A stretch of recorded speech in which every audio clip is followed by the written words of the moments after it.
في حاجات كاتمه على قلبك ومش لاقي لها حل، صلي على النبي كتير. من القصص اللي انا ما انساهاش في حياتي واحب ان انا اشارككم فيها، راجل كان شغال في التبريد والتكييفات، بيحكي قصته قصه جميله يعني ربنا جعلها عبره. انه كان في شركه والشركه بتاعته بدات تصفي، وكان الكلام ده مثلا في اول الالفينات، ما كانش لسه موضوع التكييفات ده بدا ينتشر الانتشار الموجود النهارده. وحتى بعد الانتشار الموجود النهارده فبتاع التكييفات ده بيشتغل الكام شهر بتوع الصيف وبعدين بيقعد طول السنه. فالشركه اللي هو كان شغال فيها صفت، فبدات العمليه دي معاه جدا جدا، واتخنق. راجل ورا بيت، وراه مسؤوليه، وراه ايجار، وراه كهرباء وميه، ومش عارف يسد ورا ده كله، وما عادش فيه شغل غير كام شهر في السنه وخلاص.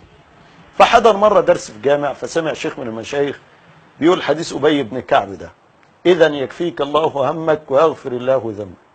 فخد على نفسه كده عهد ان هو كل يوم يصلي على الرسول 500 مره.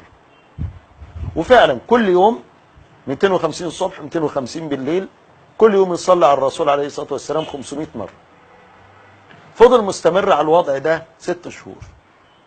بعد 6 شهور لقى تليفون جاله، بيرد لقى في واحد سعودي بيرد عليه.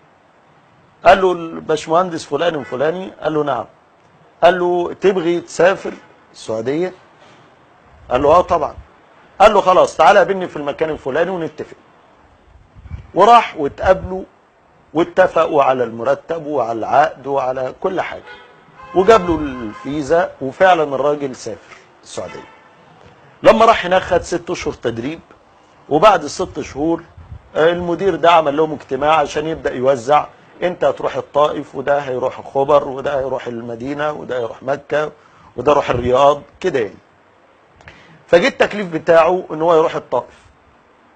شركه هم ماسكينها في الطائف مسؤولين فيها عن التبريد، فالراجل ده يشتغل هناك. فالراجل صاحبنا ده سال الراجل السعودي، قال له: انا من ساعه ما شفتك وانا نفسي اسالك سؤال، بس يعني مكسوف، بس انا عايز اعرف اجابته النهارده. قال له: ايه هو سؤالك؟ قال له: انت جبت نمرتي منين؟ انا لا رحت قدمت في مكتب عمل، ولا حطيت رقمي على الانترنت، ولا حتى كنت موصي حد ان انا عايز اسافر. فجاه لقيتك انت بتتصل وبتقول لي تعالى.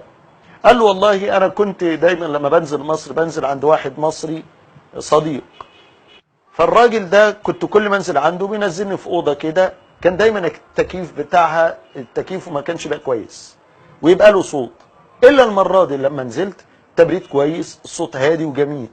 فسالت الراجل المصري قلت له: والله يا اخي انا كل ما باجي هنا بتعب من التكييف بتاعك ده، يا اما ما بيبردش يا اما عامل صوت مزعج. اول مره جاي الاقيه مظبوط. قال له: والله ده انا جبت راجل بتاع تكييفات كويس، هو اللي ظبط التكييف ده. قال له: والله يا ريت لو تعرفه.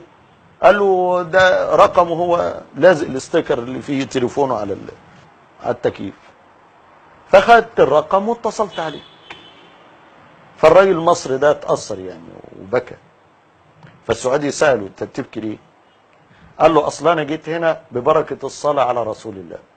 وحكى له قد ايه ان الدنيا كانت ضايقه بيه، وسمع الشيخ بيتكلم عن فضل الصلاة على النبي، ومن ساعتها هو بيصلي على النبي عليه الصلاة والسلام كل يوم 500 مرة.